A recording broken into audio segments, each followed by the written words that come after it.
What I'm going to discuss tonight is the meeting roles. How many people are members less than a month? How about that? Less than a month. Okay. Yeah. What about 3 months or less? Still, okay. Well, even it helps the experienced ones to go over some of these role meetings. Number one is the presiding officer, the president, Sandy Campbell. What if Sandy's not here? Who's the next in line? Vice President. Vice President of Education. Education, that's Ron. He's next in line. Who's the next after that? Vice President. VP of Membership. There you go. What about after that? You might not have a meeting, I don't know. But that's the order of succession. It's VP of PR after that. But they can cut the business meetings. Do you conduct business meetings before or after? Just depends? Depends on what it is, yeah. Okay, most people do it after the meeting. I know one club in Asheville, they do it first thing. And they do parliamentary procedures, and it's a trip to watch what they do. Toastmaster of the meeting. They basically lead the entire meeting. If the meeting is running a little long, it's up to the Toastmaster to keep it moving, keep everything on time, okay? Also, need to work on introductions of the speakers. We don't want to say so-and-so up here right now. You want to talk about a little bit about them, give them a little information. Why are they experienced enough to give a speech? What speech title are they going to give? What project are they working on? What are the objectives? So everybody will know what it's about.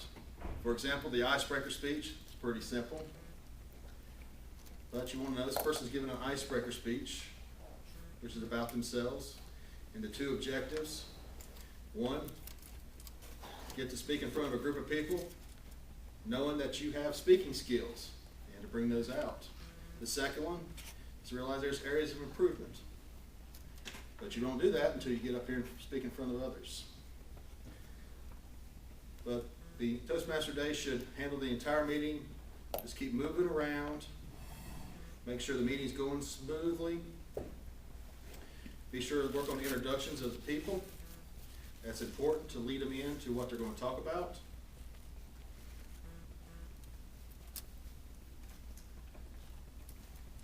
Okay. Does anybody have questions on Toastmaster of the meeting? Make it free. If you have any questions, you can raise your hand and I'll be happy to answer them. Yes. When I attended the meeting at the training at the Toastmaster in the class, and they mentioned something that whoever, or probably the surgeons at we always try to remember or to say something pretty essential to the club. For example, like in addition to doing the introduction or whatever it is, you say like, you remind them of something important and it doesn't take that long, like having this competent, leadership. That's a very good point. That's a very good point. The Toastmaster of the day should mention that those who brought their leadership manuals and are doing jobs that are included in that, they should give them to somebody. And I was fixing to say that's what I'll say it later. Okay. Okay. Toastmaster at the end calls for a timekeeper's report.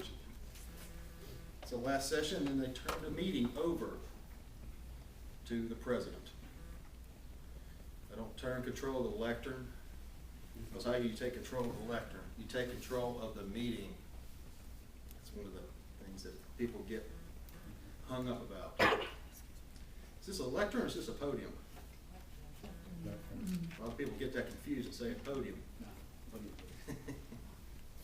Podium you stand on at the Olympics at the medal ceremony. Table topics. 1 to 2 minutes. They should be thought-provoking questions, but not difficult ones. I'll give you an example. Somebody can say, shoes. That's it. And you pick somebody. And shoes. Where can you take shoes? What I'm wearing. Or say, well, I just bought a pair of shoes. Somebody just buy a pair of Nikes or Reeboks. So you can take it any way you want. So make the table topics easy, not too thought-provoking, but make it something that they can take it with, and they can go and they can develop the speech, because that's what it's about. Developing a mini speech with an introduction, a body, and a conclusion. What if you don't like the question? What do we do in this situation? Give a different answer. Right. This is what you do. You don't like the question? I'm not too familiar with this subject, but I feel that this is an important aspect that I would like to discuss. You answered the question, and then you went on to a different topic. Yep. That's one way if you don't like the question. Yes, Mark? Is there a way that you can prepare for, table topics? Practice or prepare for that? How does one get better at that? Just do it. Just do it? Okay. There is something, I believe at Toastmasters.org, that has something with improving table topics.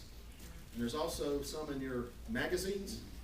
I know there's been a couple recent articles about improving your table topics. Okay. But besides that, you can just come up here and just do it.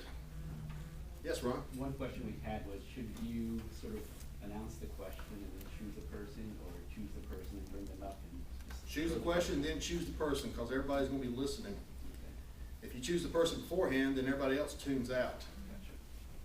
So you want to keep them in suspense. I always like the suspense. Speakers. Prepared speeches. It's pretty standard. The Toastmaster Day should do the introductions and give the objectives and the project and a little bit of information or bio to introduce the speakers. If they're doing a special project in the advanced manual, they might want to give a little lead in to what they're talking about, such as reading a play, which is in the specialty speeches. You want to give a little headway to somebody. This is what they're going to be talking about. They're not going to be actually talking to the audience.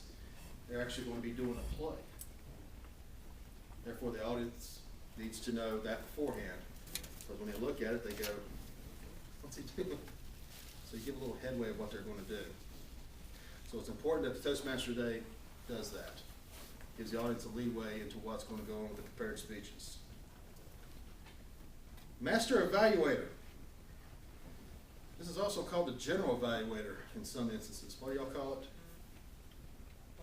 Master evaluator. Is it Master Evaluator is what you call it? Okay, some people call it General Evaluator.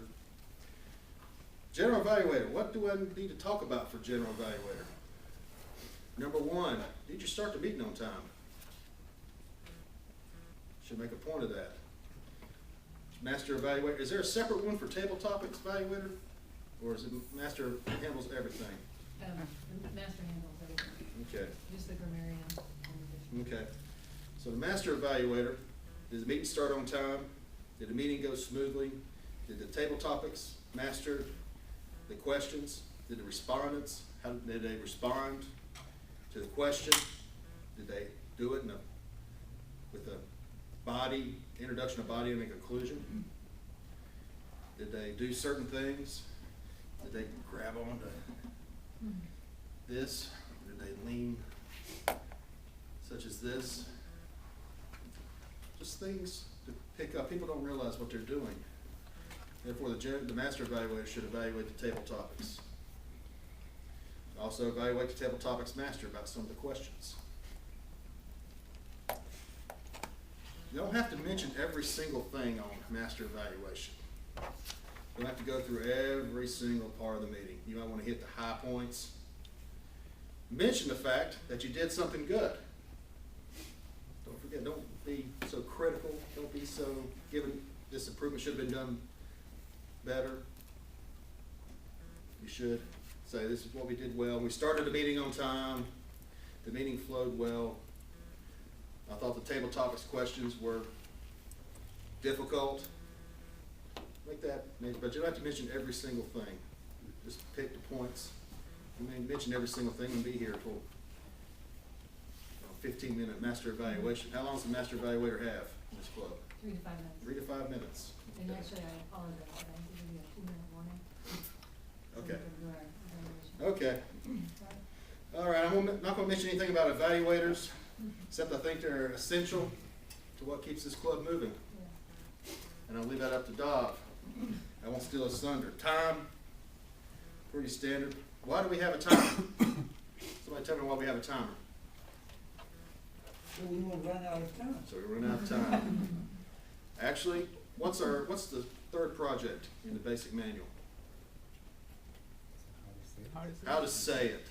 There you go. Say what you need to say and say it. And that's why we have a time. The essence of what Toastmasters does is say what you need to say and say it. Therefore, that's why we have a timer. Grammarian, choose the word of the day. Typically, I like an adjective as a word of the day.